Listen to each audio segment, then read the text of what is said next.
Do you like what you hear? Then you need a Devon bass. Devon bass. Better by design. Whether you're old school or whether you're new school,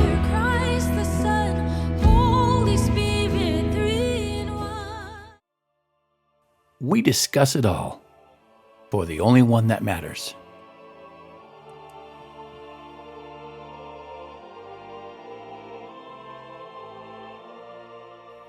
All right, folks, today we're going to be doing something a little different. Michelle is a musician, but we're not going to be interviewing her about her interest in music. She is in the leadership of an organization called Brightpoint for Children. She's a marvelous lady, and she's in the middle of doing an incredible work. So let's just join the interview in progress and let's meet Michelle. All right, folks, thanks for joining us for another episode For the Only One That Matters. Tonight is a treat. It's a little bit different take. Usually, I interview musicians and we talk about music in the church and music issues in the church. But tonight I have an old friend of mine. I have a friend of mine who I've known for a while.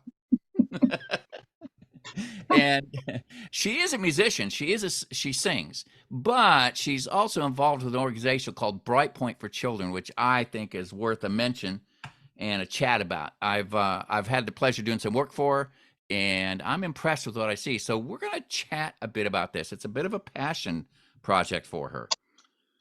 So, Michelle, introduce yourself. Tell us about you and what it is you're doing. Sure. So my name is Michelle Vernon, and I am Executive Director of Brightpoint for Children, which is a nonprofit organization, and stepped into that role about 8 months or so ago now, and love it mostly because it just continues on a trajectory that I've been on for almost 2 decades now of just supporting, loving, and meeting the needs of vulnerable kids worldwide. I remember when we were together at Burn Hickory Baptist Church, that I remember thinking at the time, I knew you had a heart for orphans, and you have ministered in that arena for a long time. How long have you been with Brightpoint? You said since late last year? Yeah, so Brightpoint started for me in 2021. What did you do before that? Sure. So before that, I've been in just a variety of nonprofit spaces where I've worked in hosting international children coming to the U.S. and staying with Christian families for a period of time. And while they were here, we're advocating for those children. Also worked with Christian Alliance for Orphans and led the domestic portion of the Orphan Sunday campaign, Orphan and Stand Sunday, and then just worked a lot, being an adoptive mom, just worked a lot with, adoptions and foster parenting and honestly, anywhere in the space that I could serve, that our family could serve kids who just, found themselves in situations that they didn't necessarily sign up for. And again, they were vulnerable and needed advocates to step in and be strength for them in their times of need. So whatever that looked like for the last few years, we've served in a variety of roles. Excellent. Well, it's funny. Years ago, I was called up by First Baptist Woodstock. They were sending a music missionary team over to Russia, and their bass player had gotten ill, and so I came in at the last minute. Trip was all paid for, so I've never been to Russia. Let's go to Russia. So I go to Russia, and I found out that we were going to be ministering at orphanages. Mm-hmm. And we would go into an orphanage, and we'd stay there all day long. Now, this is the first time I've ever been exposed to this. We went in, and we would stay at an orphanage all day long. We'd eat, we'd break bread with them, we'd have meals with them, we'd play with the kids. Of course, we brought candy and toys and presents and stuff like that. But we would spend the entire day with an orphanage. And I remember our very first concert, I'm playing bass, and there's this little Russian orphan girl, bowl cut, blonde hair, blue eyes, and she had on a pretty dress and white stockings and and shiny black shoes. And she just stared at me and she twirled, because little girls like to twirl their dresses. And Right. she twirled her dress and stared at me. I was ugly crying by the Yeah. time that concert was over. And I called my wife up and says, it's a good thing I've got self-restraint, because I think I've only found 14 kids I want to adopt. Exactly. Yeah. And Yeah. It has that effect on you. it does. And it was such an amazing trip. I was exposed to, first of all, the Russian orphanages were in really rough shape, as you can imagine. Exactly. Yep. In fact, Yep. the one orphanage that we went to, it had been a World War II hospital Yeah. and had not had any improvement since. But the people that ran it loved the kids. But it was, I know you know this, it's a dire situation for a lot of these It children, is. because when they get 16, 17 years old, they age out and then Yeah. they have to hit the streets. Yeah. So I came home just absolutely shell shocked. Yeah. That I didn't understand how people could live in that situation. When I was there, a mom brought her 4-year-old Mm. daughter up, had to give her daughter up. She couldn't care for her. Yeah. And the 4-year-old daughter had just the clothes on her back and a little cardboard box with a string tied the top down. She opened it up, and inside was this ragged old doll. That was the only thing she had. She held the doll up to us, trying really hard not to cry as her mom walked away. And it Yeah. was like, oh, I just had to go in the back of the bus and just spend an hour just getting that one out of my system. Yeah. So Those situations really, yeah, they're very eye-opening. they just these kids need a break. And I Yeah. think that's what drew me to you at Burn Hickory, because I knew you were involved with that kind of stuff. And it just brought back a lot of memories. Yeah. One of my main memories, speaking of Russian orphanages, is when we were there. This has been over a decade ago, and one of the areas of the children that I'm particularly drawn to advocate for are children who are considered older, because you're considered an older child in an orphanage if you're 6 or older. So, children, 6 to 14 or Hmm. older children, and there's not many people looking to, for example, adopt children of that age. There's Right. certainly people interested in babies and toddlers.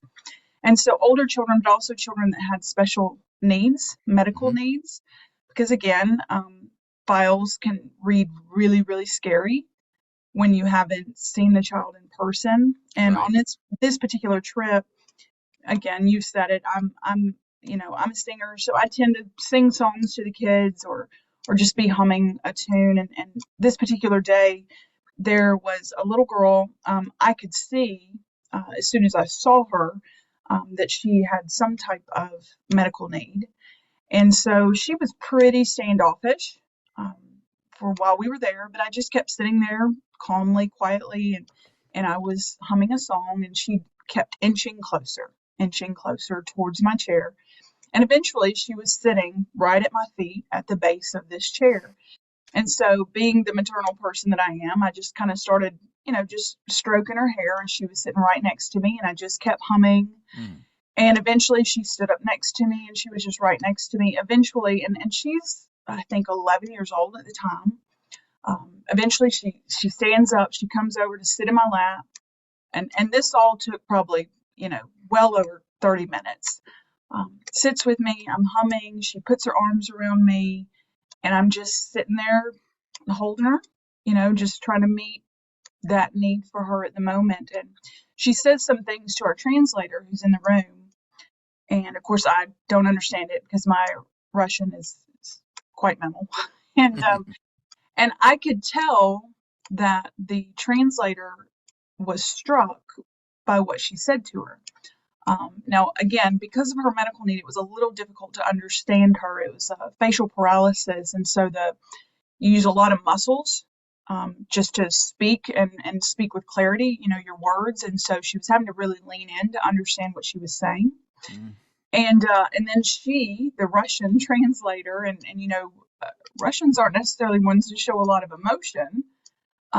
Tears just came to her eyes, and I thought, what have I done? Like, Oh. what have I done that has brought this little girl to say what she's saying to the translator, has brought the translator to tears? And when she could compose herself, I'm just looking at her like, please enlighten me. What has happened? And the translator said, she has asked me what you call this.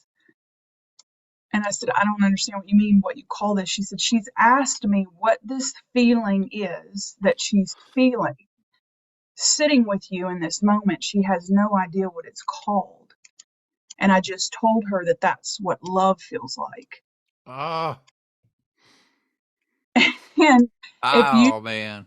if you don't think that will just change your life and just stoke the fire of advocacy for children like her, it's just it's a life altering moment, like you said, like the twirling girl in the dress or the mother that dropped off her child. It just is a moment where you go, wow, this is just so much bigger than me. We stopped off at an orphanage that was uh, a music school for blind children, Yeah. and it was, oh my word, it was, there's these two Russian kids got up and they sang an Eagles tune, guitar, two guitars and two singer voices singing Eagles tune. What was it? Was it Hotel California? And they sang it in perfect English. Perfect. Yeah, I went up to talk to him and started talking to him. They looked at me like, what? And the translator comes and says, oh, they don't speak English. I said, but he said, yeah, they like that song. they do. They And love to learn American songs. They absolutely love to. I got one. I think one of the funniest experiences I had there was I got to meet a real live Russian mobster. Okay, A- well, you me beat on that. It was everywhere we went. We would go to orphanages and we take the kids out into the playground and we go sit up on a band up on the street corner just to play music and everything. And the Russian policemen would come up with their big hats and their big guns, and they'd Mm. come up and they're going to move us on down the road. But then a black sedan would pull up. Just Oh, ooh. yes, I'm familiar The with the window black would stuff. roll, yeah, and the windows would roll down, and there'd be a guy with slick back hair, wearing a black trench coat, smoking an American cigarette, and he would just stare at the cop, and the cop would just turn around and leave. This happened Mm. everywhere we went. Well, we were Yeah. at this one village, Dedovsk, and we brought a bunch of Bibles in. Now, this village only had one Bible, and they shared that Bible by tearing pages out and passing that page around. That's how they read the Bible. Well, Yeah. of course, we brought Bibles into everybody, and everybody's freaking out. Every family has their own Bible now. Well, while we were setting up, this one teenager came in and started ripping Bibles out of the hands of the children and tearing them up and spitting on, pushing. It really caused them some real problems. And the pastor's trying to deal with it, and a black sedan pulls up. Hmm. And out of this black sedan comes one. He gets out and he's wearing a black trench coat, slick back hair, smoking an American cigarette, and the wind blows his jacket back, and he's packing serious heat. I mean, Yeah. it big. Yeah. And he comes up to me, starts talking in Russian. Bring the translator over. I said, what does he want? He says, Paige, he wants to know if perhaps he should take care of troublemaker. Oh, I said, what does that mean? He says, to what degree? he will take him into woods and put bullets in head. I said, oh, no, I think we got this, blah, blah, We we got got this. this. We Yeah, can handle this teenager. so he went back to his car and he's leaning on his car. Now he's staring at the teenager, just staring at the teenager. The teenager doesn't know he's staring at him while he's still causing all this trouble. Well, finally a kid taps his teenager on the shoulder and he turns around and sees a gangster and his face blanches white. Boom, he's off like a rock. So I thought, interesting. Well, the very next day, now we're downtown in Russia and we were exchanging dollars for rubles. We're at the bank. Black sedan pulls up. Guy gets out and he comes up to me and he says, what they give you in exchange for American dollar? I said, they're giving us 3-1. He said, I give 5-1. 5-1. So we're over there doing business with this mobster getting Right. 5-1. Yeah. And I says, can I ask you a question? He said, sure. And this is, by the way, where I get my really bad Russian accent from. But he said, sure. I said, everywhere we go, there's one of you guys. The police move away. It's awesome. But I don't understand why. He says, oh, easy. You Americans good for business. So your problems are my problems. Therefore, you have no problems. I said, nice. And so Understood. everywhere we went in our missionary, going to all these orphanages, there was always a Russian mobster and a black Wow. Volvo that just Wow. went everywhere we went to take care of us. Hey, the Lord works in mysterious ways. Oh my gosh, that is so true. Well, now, uh, like I said, that's what drew me to. Who's the family in our church that adopted an older teenage girl, in Burn Hickory? You know her. You were great friends with her. The Frasers? Frasers. Yeah, that's they blessed me beyond measure because I know what a chance that Yeah, was for them to do what they did. yeah. And that young lady is she's what a Oh, gift. she's phenomenal. She's phenomenal. But I just always remember you being passionate about Yeah, kids yeah, and about kids that are forgotten, and a lot of these orphans are forgotten. they are. Mhm. And so now, what does I know Brightpoint fits in this conversation, but you've been very hands-on with the kids in the past. But Mhm. Brightpoint is a behind-the-scene thing, isn't it? It is. So it's really interesting. It's what I love is that we continue, though, to serve, that God has not taken me out of the space that I love because we continue to serve these children and their families and their communities worldwide. But we do it in such a way that it's very innovative and it's done with excellence, which I'm also a big proponent of. And so the neat thing about what Brightpoint does is a few months ago, I had a CEO of a nonprofit that I respect very, very much. I feel like paid us one of the biggest compliments that I have heard to date. And he called us a ministry to ministries. And I really love that because ultimately, what we do in its simplest form is other nonprofit organizations that are being run by missionaries, um, or maybe smaller staff, is they're trying to meet needs of these children in country, in Guatemala, in Kenya, in Uganda, in Peru, in all of these different countries worldwide. They're trying to meet these needs of their children. They're trying to make sure that the children they serve get to go to school because school is not free. Maybe they also need a uniform, which costs money. They have to come in with their own supplies and their own books, which cost money. And you're talking about a child whose family might make $1 a day. They could never afford to send their children to school. And so we've got these missionaries, these nonprofits that are serving incredible children, incredible families all around the world. And like every other nonprofit on the planet, they're trying to figure out, how do we fund this, right? How do we get the funds to meet the needs of the children and the families where God has placed us?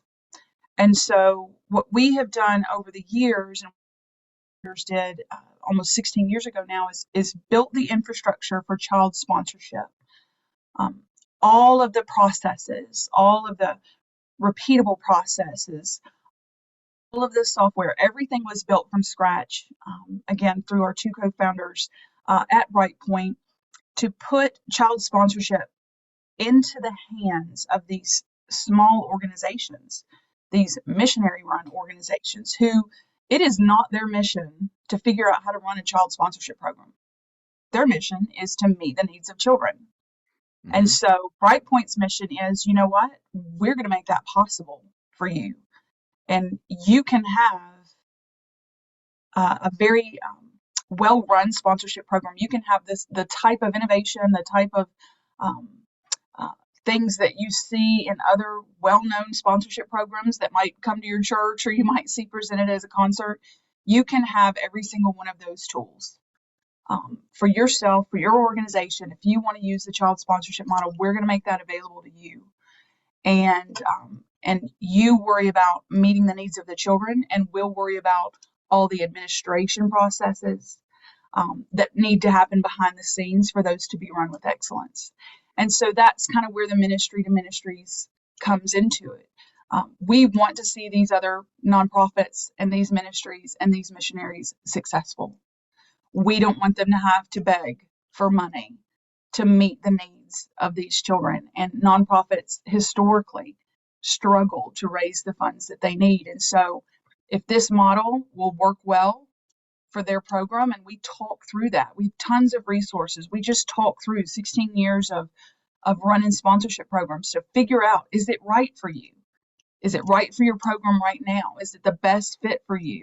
And if it is, then we're here to make that happen so that, again, their mission doesn't have to become, how do we do one more thing? They don't need one more thing to do. They're already doing amazing work, and most of them are doing more than they are than there are hours in a day. Yeah. So we make that possible for them.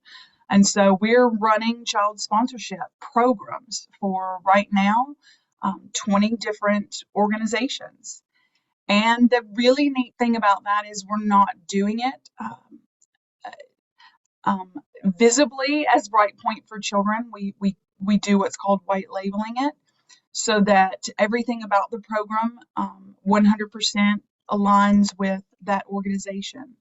It's their logo, it's their colors, it's everything that highlights their organization. We're just, like you said, we're in the background.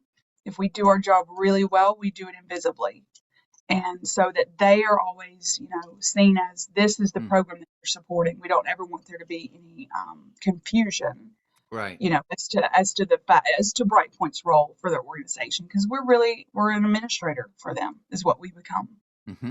Well, it's funny. I used to work for a company called Check Free, and Mm-hmm. Check Free is to the banking and checking industry what you are to these nonprofits. Check Yep, Free is the backroom engine that handles all exactly. the transactions for all. But you're just you're dealing with Bank of America, but you don't understand that Check Free is behind the scenes Right. moving things around. Moving the parts. Yeah. And it's very common. It's called outsourcing in Mm-hmm. business. And it's extremely common and seen as a pretty good use of funds a lot of time. Where it's not common, and considered at this point very innovative, is in the nonprofit space. Mm. Well, it's funny. Being a music teacher, I tell my students all the time, bass players especially, that I said, your job as a bass player is to make it so that the lead singer, the person that's fronting the band or the worship team, whatever, your job is to make it so their job is easy, Yep. and realize they're the ones that are going to get the attention because they're out front. Yep. But they can't do what they do if you don't do what you do. Yeah. If So, you don't show up to play bass, yeah, there's a and missing piece. yeah, and the sidemen, the guitar players, bass players, drummers, they all have a job, and their job is to make it so that it looks easy, and so that the singer can sing their part without having to worry about a thing. And what the congregation sees is the lead singer leading in worship, and they don't really see all the stuff that's going on behind the scenes to make that work. And that's Right. kind of, you're the orchestra, you're the thing behind the you're the band. Yeah. I like to say we play the role of wizard behind the curtain a little bit. This is, yeah, Pay no attention to that old man behind the curtain. exactly. I know. Oh my goodness. Oh gosh. So, what are? See, I've got your website here. I'm looking at it. Let's see. You're working with Youth Reach. Is it Yep. YFAN? Within, and it's an Within? interesting Okay. name. It's a combination of widows and orphans. So Within, Oh, yeah, it's a neat organization. tell me about that. That's amazing. Sure. So Within is operating out of Zambia primarily, but they also have a secondary program in Kenya.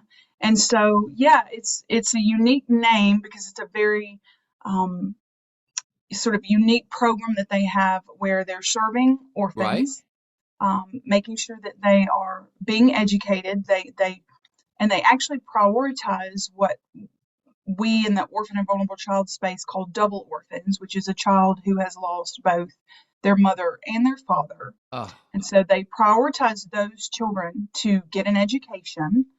But at the same time, they have these incredible programs for widows, for women who are on their own.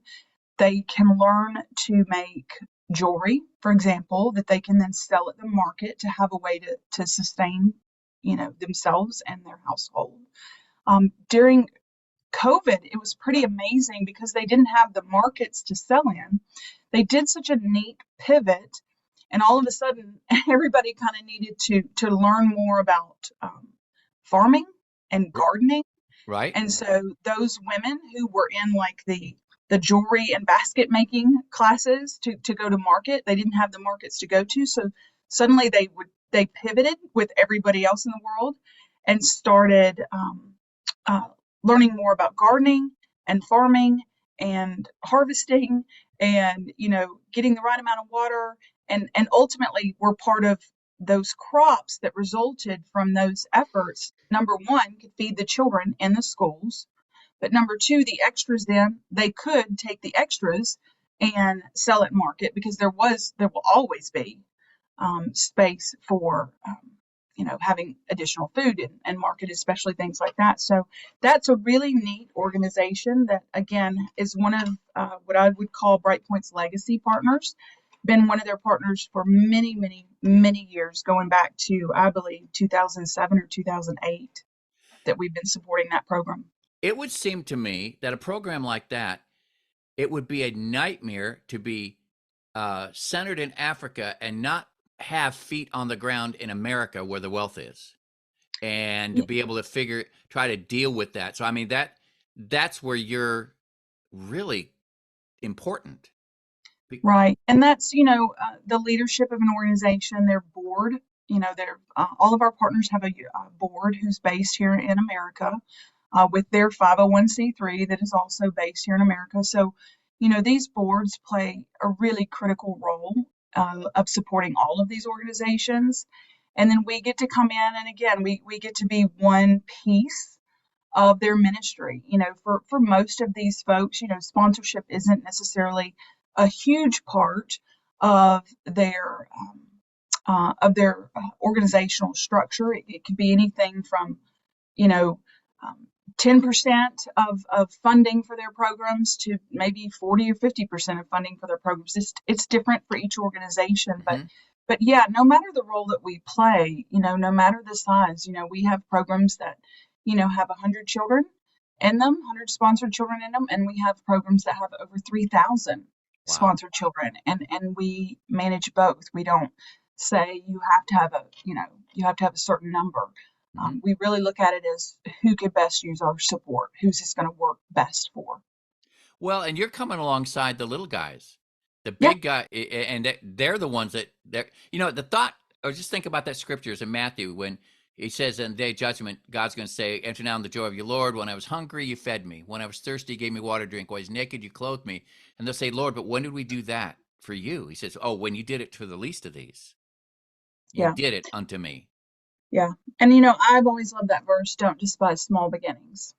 And so absolutely, I am 1000% for the organization that is just working hard day in and day out. And in some cases, given everything they've got to support, feed, serve, and manage 50 families. It doesn't have to be 3,000. It's amazing when it's 3,000 because you get to see huge impact. But that does not mean that the missionary led organization that's serving 50 children is not making an equally huge impact. It's huge on those kids. Yes, absolutely. When I came back from Russia, I was devastated physically more because I'd sucked in some spores from some place we played and I got pneumonia. And Oh, so I was physically wiped out. My back was sprained, my knee was sprained because we had to haul gear up and down stairs. And I'm a bass player. These trumpet players just pranced on in and played. Me, I'm dragging these big things. So, but I remember when I got back, um, just being just devastated, seeing what I saw, mm, seeing the churches over there, what they were dealing with, and seeing what the orphans were dealing with. And I came back and I looked, and I remember looking around my house, and we had 2 cars. There was actually 3 cars in the driveway. One of them was my son's. And I began to see, and I began to feel like I had wasted my life because mm, I saw a church. When I was over there, I asked these churches are involved in the orphanages too. And I asked the church once, or they asked me, "What's your impression of Russia?" And I said, I expected to see a church persecuted, and I have. We saw that happen. And I said, but the one thing that has totally surprised me, I haven't met one sad Christian because of all the troubles they're going through and all the incredible obstacles in dealing with these orphans and stuff. I said, I haven't seen one sad Christian. And this girl looked at me like I just told her that she had three eyes. And she said, but Paige, what do we have to be sad about? We serve the risen God. Mm. And that way, and I remember coming home thinking, I mean, I was broken. I mean, I'm getting goosebumps thinking about it. I came home and I'm praying, and I was on my way to work, and I got stuck in 285. You know, it becomes a parking lot at 4 p.m. Yeah. And I'm stuck in traffic, and I'm praying and I'm weeping. And I remember saying, God, please forgive me for my selfishness, for my lack of compassion. And I said, I just feel like I have just absolutely disappointed you in every possible way. Mm. And this is the only time this ever happened to me.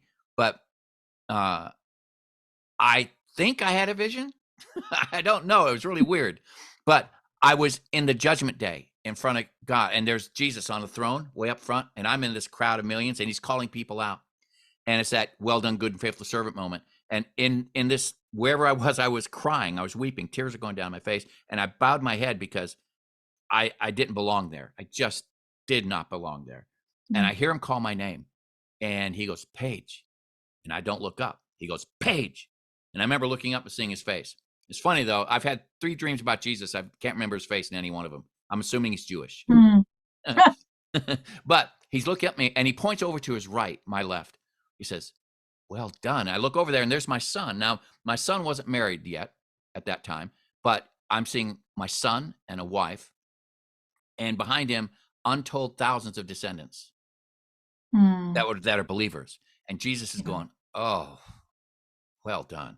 Then he points over to his left, my right, and there's my daughter and her husband. Well, my daughter can't have children, but they have a ministry. They're a behind the scene family. They bless families right and left, and they're very generous. And I see them surrounded by a huge multitude of people that they've blessed. And Jesus going, oh, well done. And I came back, wasn't in a wreck, so I was good. And I remember thinking that all the things I thought were not important are really the most important things. I could only impact really 2 lives, my son and my daughter. That was it. That's the circle of my influence. But that influence now is going to be multiplied into thousands of generations.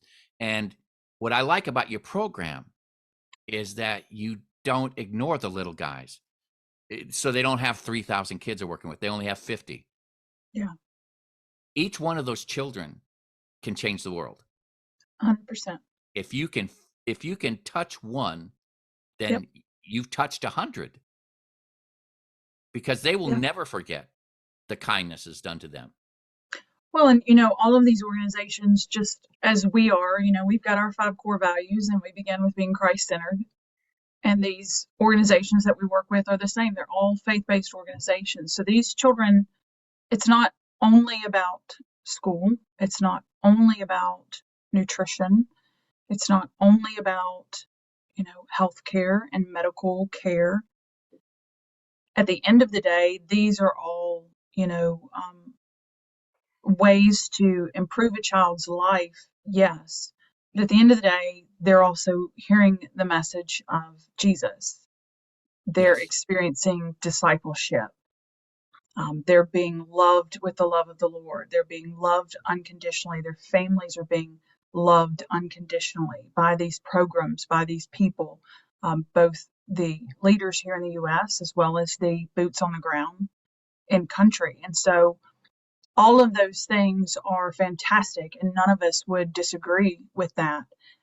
But greater than anything is the opportunity to hear about the Lord, to experience the love of the Lord and get to know him as a father figure, as a type of father, which is incredibly important, especially for children who lack that in their lives because they're a single or double orphan. And so, we're talking about eternity. It's what I hear you talking about, and what these folks are doing in their discipleship programs is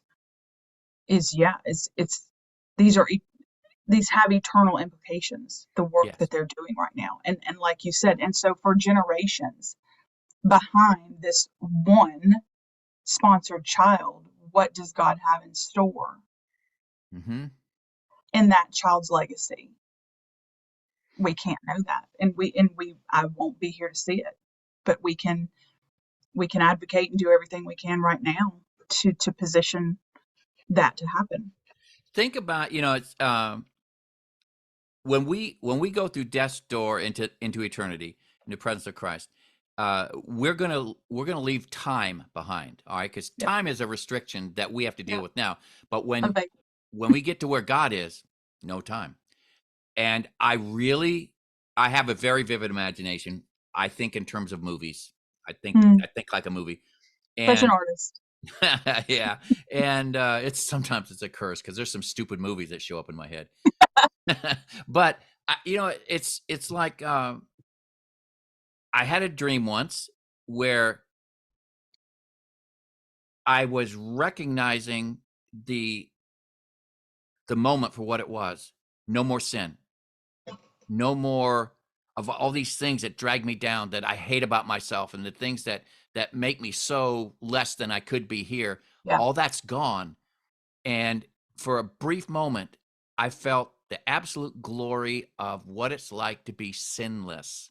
Hmm. And I just and I really believe that when God calls me home, I'm going to see everything that I've done all in that one moment. That is worth anything to see. And I have a feeling it's going to be like that thing with my son and his descendants. I think it's going to be huge. I Hmm. think God's secret plan.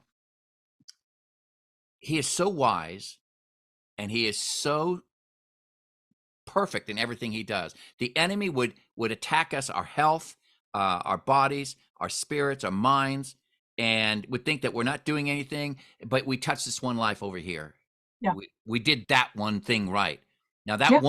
one life goes out, Yeah. and it touches a couple. That life touches a couple, and even if that's the only thing we ever did, in the space of a generation, you're talking hundreds of lives impacted Yeah. because of that one thing you did. Yeah. I wish, and I wish I could be more eloquent at times and convey that thought better and more fully. Because I think that's one of the hard places, even in what we do worldwide, working with these children, no matter which sort of aspect of the orphan and vulnerable child care we're in, is that it's this constant invitation. It's an ongoing invitation to get involved, to and to really step in and lean in and choose, like you said, a single child, a single family, a single community, and invest there. Your time, your talent, your energy, your just relationship with, that can be built from, 4,000 miles away, and to get people to understand, because everybody doesn't get a chance to see it. It's such a gift. I know that you said you came home from Russia wrecked. And listen, I've come home from my share of countries positively wrecked. But then you do, with time, and as God sort of shines a light on all the things he needs us to see, because there's things we just need to understand, or things that we need to feel differently about it. And there may be something else we need to do as his hands and feet. But realizing that for us to see it is such a gift. It's such a gift because Mhm. we get to see the moving parts come together, look into the face of a single child in Guatemala, and realize this is the result of the work of God's people Mm. and God's spirit moving across the earth. And so Yeah. wanting people to realize that one action, that stepping in that one way, really does make a tremendous difference. I really wish that I could just more eloquently describe that to people, because I'd take everybody to see that little boy's eyes, but Yeah. not everybody can go. So it's a constant invitation and wish that I could better explain to people the impact that they make. I was in that village, Dedos. We had all the children swarmed us. All right, and we started praying for them, just putting our hands on their heads and Yeah. praying for them. And Pentecostal background, I started praying in tongues, right? And all of a sudden, I felt really embarrassed, like, oh, I shouldn't be doing this. And then I just hear the Holy Spirit telling me, dude, it's just another language to them. Go, Exactly. That's what I was thinking. They yeah, wouldn't go for it. go for it. So I'm I just love boom, boom, boom, boom, boom, boom, boom, boom, like, just be free. He's just be free. just praying in the spirit and whacking as many of the kids on the head as I could. And this old man come up to me, and I gave him his Bible, and he kept saying spasiba, and he wouldn't let go of my hand. He was weeping. Yeah. That was Yeah. the guy was in his 80s. This is the Yeah. first Bible he had ever owned. Wow. And I'm It's just, incredible. yeah. So I came home from Russia totally, completely wrecked. And Well, we God all gave me a probably new, have 7, 8, 9 Bibles in our houses right now. Easy. yep. Yeah. Yeah. But now let me pull this thing back up again here. Let me look at this. Let's see here. There we are. Let me have magic of my OBS here. And we're gonna see. There we go. All right. Uh, Pick another one of these to talk about. You know, um, Seeds of Hope, the one that you see right there to the right, Uh-huh. what an incredible ministry. This is a school in Jericho, a school that is being Jericho, allowed. as in Israel. Yes, sir.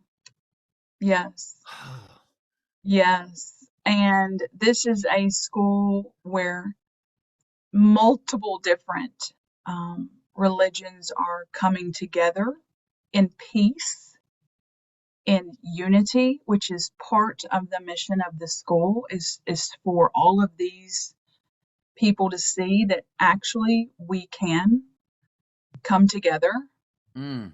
in a peaceful fashion. We can learn, we can support, and this is a school that is being operated and allowed to operate um, by a Christian staff. And something that I did not know is that in Israel, the population that is Christian is actually very, very small. And so for this group of people to have this platform is nothing short of a miracle. They are meeting the needs of families, of these children, of these children's families who are sending them to this school Mm. by choice, a school being run by Christians. Um, it's it's an incredible program. It is an Wow. incredible program. Oh gosh, I would. So unique. One of my dreams has always been, and I've never found a church that could catch on to it. So as you get older, you get full of shoulda, coulda, wouldas. Yeah. But one of the dreams I've always had is I would love to go teach music Mm, in some of these communities. Like when I was in Russia, there was a huge need for music instruction and yeah. instruments and things of that Yeah. nature. I would love to have a season in my life where I could go and help Yeah. establish a music program of some kind in places like that. That would And be they would love it. amazing. They would love it. But yeah, I am. Anyone traveling to Israel that has interest in visiting Seeds of Hope, visiting the school, or getting to know more about the school can absolutely reach out to me, and I can connect you with those folks. It's an amazing ministry. All right, now what about Molly? Is it Molly? Yeah. Mully Molly? Children's Family. That is such an awesome, and I'm going to put a plug straight here in the beginning. There is a documentary that's free that you can get on just about, certainly I know that it was on Amazon Prime, but you can go to the website and watch it all as well. Mully had an incredible story. Mully was abandoned when he was a young boy. His name was Charles Mully. And as he grew, and as he was able to, kind of grow into a young man, he was able to find his way to work himself into business. He worked himself into the transportation arena in Kenya, eventually having like multiple buses and a very like he was a wealthy. He worked his way up to being a wealthy businessman in Kenya, and felt one day that God was like, okay, we're gonna start going back and meeting the needs of kids like you were, street kids, kids that don't have anywhere to go. Mm-hmm. And so he walked away from all of that to become, in essence, Daddy Mully to street children, um, and started Mully Children's Family. Started with, I don't know, probably 8 to 10 street kids. And now the Mully organization there in Kenya, I believe, serves over 5,000 Wow. vulnerable kids to this day. But Oh, there is a documentary, and I would invite anyone that has any interest in learning more about orphan and vulnerable children, Kenya, Charles Mully's story. It is a phenomenal documentary that's widely available for free. You don't have to pay any money for it, and I know it's available on the website in lots of different languages. oh my goodness. All right, now let's see. What's the other one? 410 Bridge. Tell me about that. So Fortune Bridge is an incredible organization, also located here in Georgia. They're right out of Alpharetta, and they are working in Guatemala, Kenya. They've done some work in Uganda before.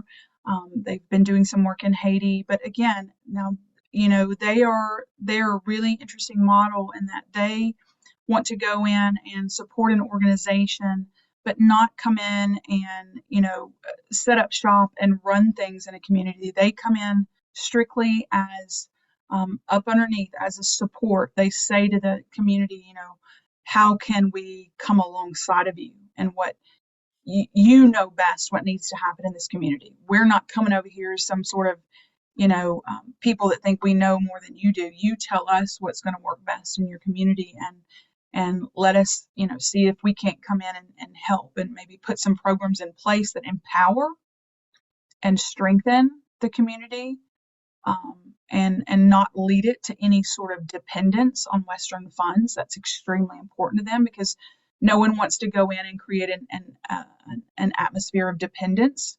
We Right. want these communities to be sustainable in the long term. They want to, what they call graduate communities. They just want to go in, empower and strengthen communities, maybe put some sustainable structures in place, like how to run businesses, and same with children. Make sure the children have an opportunity to be educated within their families, but eventually with the mindset of we want to see this community strengthened so that we can literally graduate ourselves out of it, and at that point they are sustainable Grow to themselves out carry of a on. job. Absolutely grow themselves out of a job, 100%. Wow. And so one of the big focuses for them and where we come in and support is education, wanting to make sure that the schools are in such a fashion that the kids can receive a quality education. And so thousands of children are being educated as a result of the work of 410 Bridge, which Now, again what do you mean by that? To go back to just expand on that thing where you want to make sure what was the sentence? You want to make sure they get a quality education. absolutely. What happens in that arena? How do you facilitate So that? it's interesting because again, in America we're used to education being available to all. And Yeah. what a lot of people don't realize is that education in these other countries is not necessarily free. There's a lot of countries where education is paid. So if your family cannot afford, like we talked about earlier, school fees are just one part of it. If they can't afford the school fees, they probably can't afford the uniform, which may be required to be in the school, which means they probably can't afford a pencil and a notebook that they also need to have to be able to attend school. So when we talk about a quality education, while there are some countries where there is quote unquote free education, um, the schools are just absolutely slammed packed of children, which means it's any teacher or parent would know that that's a difficult learning environment. But more than that, um, same, they still may not have enough funds for the children to have, a meal while they're at school. And it's very difficult for children to learn if they don't have anything in their stomach. Yep. And quality of teachers may be difficult. And so we have seen where a lot of these organizations, and then the school could be hours away from a village. Oh my gosh, I've read so many stories about kids Hours, will walk for hours to go to school. hours to attend, if they can even pull all of the, see, it's like so many things working against them. If they could get to where they have fees, they have money for uniform, they have supplies to even get to this government school, which is then overrun with way too many children to be a conducive learning environment, then it's 2 hours by foot from the village. And so quality education is more about, it may be that a village could really use their own school, and so it's setting up, a classroom. It's putting in place, someone in the community who potentially has been taught, who knows, who has been a teacher before, who's traveling into the city to be a teacher when they would love to be a teacher in their own village. And so again, that's putting things into place where schools and classrooms are being built. Now, these aren't, the gigantic schools that we're used to here locally, but these are classrooms. They're schools with the basic necessities so that children, again, can get a quality education, potentially fewer children, potentially not 2 hours away from their home. Mm. So 410 Bridge. Yep. That's what they play? Yeah. So that's again, they go far beyond education. They have, business classes for people to learn how to, not just be an employee, but to be an employer. Do they work with microloans? They do, but they don't, the neat thing about microloans is you don't want to just go handing out microloans if you haven't taught someone business principles. Uh-huh. They need to understand inventory. They need, so there's business principles even in addition to, and so they have business classes that participants can be a part of. And like you said, yes, that whole idea of the microloan process, but putting it with business principle classes because they need those skills too. So is it pretty common practice then for like maybe retired American businessmen to partner up with someone like this to go over and teach those kind of classes? Absolutely. There's, it's amazing the skill sets that people bring to the table that they've never thought about using in the context of nonprofit Christian ministry. And so absolutely seeing someone like you said, seeing someone who's been in business for, 4 decades, and then they're looking at retirement and thinking, now what do I do? And I'm like, you have 4 decades worth of a skill set here that people still need to know, that people still need to be mentored and taught through, the principles that you learned ages ago. Yeah, absolutely. Wow. All right, Youth Reach. That's the last one we see here that we haven't talked about. Youth Reach. What's that about? Youth Reach. So they are, they're one that would be in Europe. So they've worked a lot with Russian children and orphanages. Ukraine has been their last year. Oh my gosh. Yeah, they were in Ukraine before this all happened. So their past year has been really dominated by helping the children and families and organizations that they supported in Ukraine. And as they've all been moved around to other parts of Europe, they've been there, they've stepped in, they've shown up to continue supporting vulnerable kids, their caregivers, their families, their communities. And so they're in several countries in Europe. They also have I believe, a small program in Zambia as well, but mostly centered in different European countries, the very same places that you and I are talking about. Mm-hmm. Wow. Yeah. Man, your plate is full, lady. It's amazing. I mean, it's just amazing. Like I said, it's a gift. We get to watch these organizations do what they do all around the world and every day hear about them, get a picture, get a story, we process the letters from the sponsored kids to the sponsors. And when I say we process letters, we're talking about 18, 19, 20,000 letters a year Wow. come through our office. So we're reading these children's letters to their sponsors, before sending those on. Gosh. And so Oh. we get to see the ripple effect. That's what I mean. We get to see the ripple effect every single day. I taught with VIP Kid Chinese children for about 2 years. And when the pandemic hit, of course, all that shut down. And of course, China shut that program down Right. because the influence of American teachers. Yeah. And Yeah. but I had one student that I would teach, and they had a cross behind them on the wall. Now that's depending on what part of China you're in, that could be dicey, right? And we were told to be very careful not to discuss Christianity with them. But the student and I kind of had a code thing going. He'd say, "Teacher Paige, I'd like to play something for you." And he'd pull his violin out and he'd play Amazing Grace. Or a hymn, like a Christian song. And, of course, then after that class is over, I just go in the corner and weep. But Right. but I still have a friend, a young friend of mine that we still write to each other. We communicate with email, and he keeps sending me pictures and everything. And I know I've had an influence in that young man's life. Yeah. And 100%. his generation will be impacted because I'm hoping that he saw Christ in me. Yes. And that I'm not the ugly American that everybody out there wants to say we are. And Right.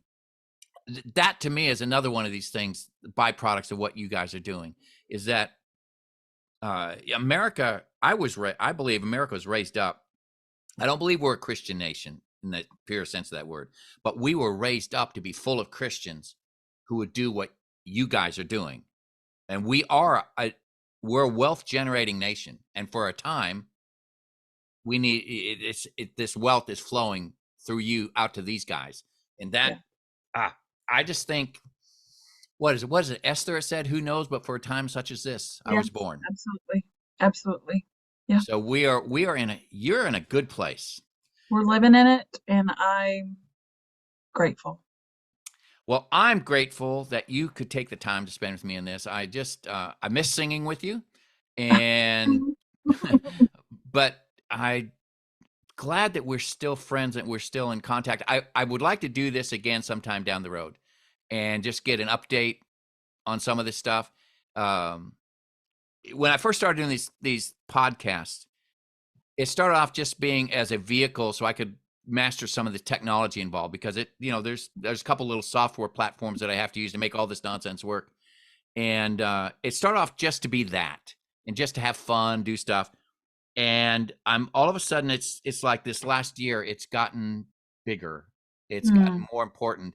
I've started doing my Bible devotionals every week, 5 days a week. And I started doing that just so I could learn the technology to do that. But all of a sudden, doing Bible, and I never used to do Bible devotions. I would do deep dives in the Bible. If I didn't have time to do a deep dive in the Bible, I didn't do it, which means most of the time I don't do it. And I started doing this Bible devotional thing just in the middle of the pandemic I was diagnosed with congestive heart failure. Sounds so terrible. It's not. They got pills for that stuff. And my doctor is hilarious. When I was diagnosed with it, I went to the emergency room, and the lady puts the stethoscope on my chest, and her eyes got as big as saucer plates. And she went, "Oh my." I said, "What?" And she put the stethoscope in my ears, and this is what I heard.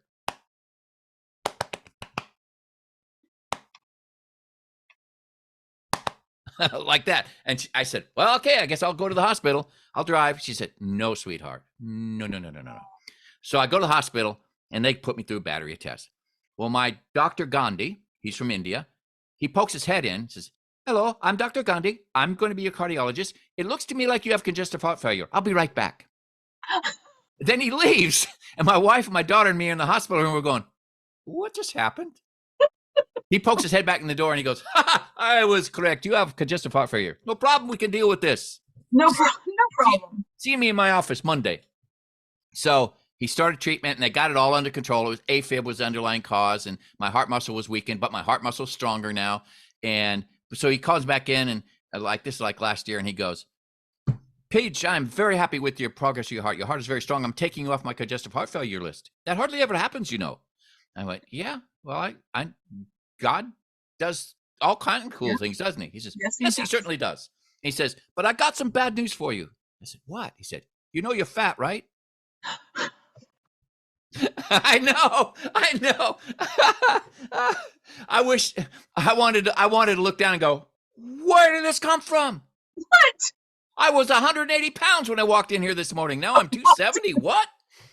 But in the middle of all that stuff, then the pandemic hit, and I had to be really ultra careful because I didn't know what the future was going to hold. Right. So I was homebound for 2 years, basically. And during that time, I started doing all this podcast. Well, the Bible devotional thing has changed my life. It has absolutely turned me inside out, upside down, and sideways. And then I started doing the emerging composer thing where I talk to musicians about music-y, nerdy things. And then I don't know if you've seen some of my Facebook posts on Sundays when I'm playing. I say I'm playing for an audience of one. Always, yeah. And I was going to name this podcast that, but then I found out that there's like 400 other podcasts called For an Audience of One. So it's a great idea. Yeah, just not an original one. So so that's why I call this For the Only One That Matters, which kind of means the same thing. We do what we do for the only one that matters, because on the day that God calls us home, I want to be able to stand in front of him and hear those words. Well done, good and faithful servant. Enter now into the joy of your Lord. Yeah. And I want to know that I spent my life doing stuff that was worth doing for somebody else. Because when you do it to the least of these, you've done it unto me. Yeah.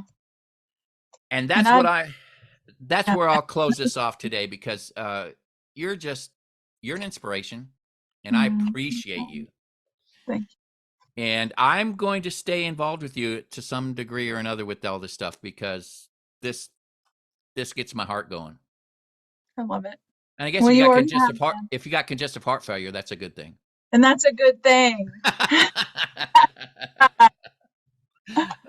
Well, God's blessings to you, dear lady. And I will see you a little further up the creek. And thank you again for sharing all this stuff. Thank you, sir. Have yourself a wonderful week. Much thanks to Michelle Vernon, Brightpoint for Children. I appreciate her giving her time, and I hope that you look into supporting this incredible organization and the work that it does. Until next time, this is Paige. I'm out of here. Have a great day. Bye-bye.